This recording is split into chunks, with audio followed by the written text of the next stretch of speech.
ये मुरली कौन लिखते हैं? क्या ब्रह्मा कुमारी बहनें लिखती है?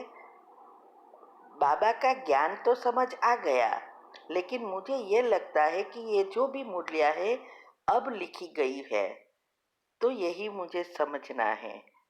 उत्तर है, देखो, मुरली के बारे में हमने एक यूट्यूब वीडियो भी रखी है कि मुरली क्या है, कैसे हो बनती है, ये सब समझाया है।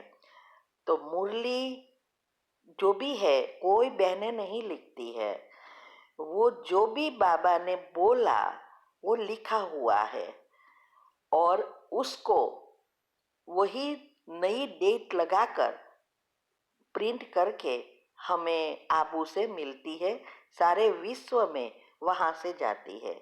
वहाँ मुरली डिपार्टमेंट है, उसका हेड है राजू भाई, जो मुरली के अंदर से जो मुरली का सार लिखते हैं, वरदान निकालते हैं, तो मुरली पढ़कर उसमें से निकाल कर भेजते हैं। लेकिन ये भी सब हो गया है क्योंकि कई साल से वो कर रहे हैं, तो अभी तो सारी मुरलियाँ वही आती है जो रिपीट हो रही है। इसीलिए ना बहनें लिखती है ना राजू भाई लिखता है, लेकिन वो सिर्फ मुरली जो है वो नई प्रिंट करके समझकर बेचता है।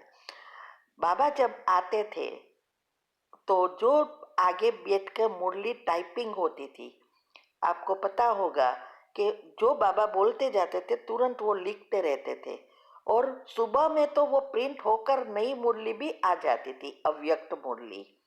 तो वो भाई ही इंचार्ज है, तो वो सब कुछ आबू से ही होता है। ठीक है, ओम शांति। आपका प्रश्न है, एक वीडियो में सुना कुंडलिनी शक्ति जब ऊपर की तरफ आती है तो ज्ञान में आगे बढ़ने के लिए बहुत मदद होती है, अर्थात असंभव कार्य भी संभव हो जाते हैं, तो हम तीव्र पुरुषार्थ कर सकते हैं और श्रेष्ठ पद को प्राप्त कर सकते। इसके लिए क्या जो दिनचर्या वाला ग्रुप है उसमें जो आप हर चक्र के लिए मेडिटेशन भेजते हैं, वह मेडिटेशन ही रेगुलर करने से यह शक्ति जागृत हो जाती है, या आपने उसमें नियम और संयम भी कहा है, तो वो नियम और संयम से क्या अभिप्राय है? क्योंकि चक्रों का मेडिटेशन तो हम रोज करते हैं, तो और क्या पुरुषार्थ, यही पुरुषार्थ करना होता है? उत्तर है, देखो, पुरुषार्थ अलग चीज है और मेडिटेशन अलग चीज है। ये जो हम चक्रों की दिनचर्या में जो कमेंट्री भेज रहे हैं, वो मेडिटेशन के लिए एक गुण रोज लेना है। इसीलिए हम साइंस और कुंडलिनी चक्रों को जोड़ के एक आइडिया देते हैं कि क्या सोचना है। क्योंकि जब हम ज्ञान में होते हैं, नए नए होते हैं और थोड़े साल तक तो हमें अंदर से पॉजिटिव विचार निकलते ही नहीं, तो योग लगेगा नहीं। तो ये शुरुआत के लिए एक गाइडलाइन है कि क्या सोचना है, कैसे सोचना है, कौन सी धप से सोचना है। तो ये सिर्फ मेडिटेशन के लिए है, पुरुषार्थ अलग चीज है। इसके लिए हमने बहुत सारे योग के टॉपिक रखे हैं, पुरुषार्थ के टॉपिक रखे हैं कि कैसे योग में आगे बढ़े। सिर्फ ये कमेंट्री करने से कुछ नहीं होगा, जो भी हमारे नियम संयम है उसकी विधि भी हमने बताई है, धारणाएं बताई है बाबा ने कि कैसे कौन सी धारणाएं। क्योंकि जब तक हम इंद्रियों को वश नहीं करते तब तक आगे बढ़ ही नहीं सकते। सिर्फ ये सोचते रहने से कुछ नहीं होगा, उसके लिए सबकॉन्शियस माइंड के नियम समझना होगा, कुंडलिनी चक्र के बातें समझनी होगी। जितना आप ऊपर से पॉजिटिव बढ़ते जाएंगे, नेगेटिव नीचे दबता जाएगा, नीचे वॉश आउट होता जाएगा, चक्र के लेयर्स बदलेंगे, तब आप खुद ये कमेंट्री कर सकेंगे। तो ये दिनचर्या मनचर्या जो है वो ग्रुप इसीलिए खुला है कि हमें अपने जीवन में का एक भाग बनाना है हमारा पुरुषार्थ के लिए। अभी आप देखो तो दुनिया में किसी के पास टाइम नहीं है, तो उसके लिए हमने आइडिया बताया है कि कैसे हम पहले बाबा की श्रीमत अनुसार हम अपनी दिनचर्या के साथ मनचर्या भी सेट करें पुरुषार्थ के लिए। तो छोटी सी ये हमारी नियम नेचुरल बन जाए, जैसे सुबह में अमृत वेला करना, मुरली सुनना, ट्रैफिक कंट्रोल करना, हर घंटे एक एक मिनट निकालना, नुमासाम योग, ये छोटी सी है। जब ये फिक्स हो जाती है तो संडे को एक्स्ट्रा टॉपिक आते हैं, एक्स्ट्रा कमेंट्री आती है कि भाई अभी आप सुबह से रात तक अपने घर के कामकाज के अनुसार खुद की बनाओ कि इतने बजे से इतने बजे ये करूँगी, इतने बजे से इतने ये करूँगी।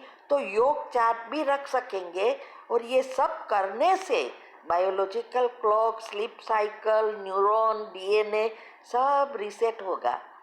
तो ये सब आइडिया हम देते हैं और उसके लिए हमने हमारी दिनचर्या के जो प्रश्न थे वो भी यूट्यूब पर भी रखे हैं और तीव्र पुरुषार्थ ग्रुप में भी आते हैं।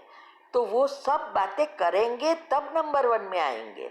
जब तक बुद्धि और मन और बुद्धि एकाग्र नहीं होगी तब तक आपके ब्लॉकेजेस खुलेंगे ही नहीं, क्योंकि उस चीज पर हमारी एनर्जी पहुंचनी चाहिए।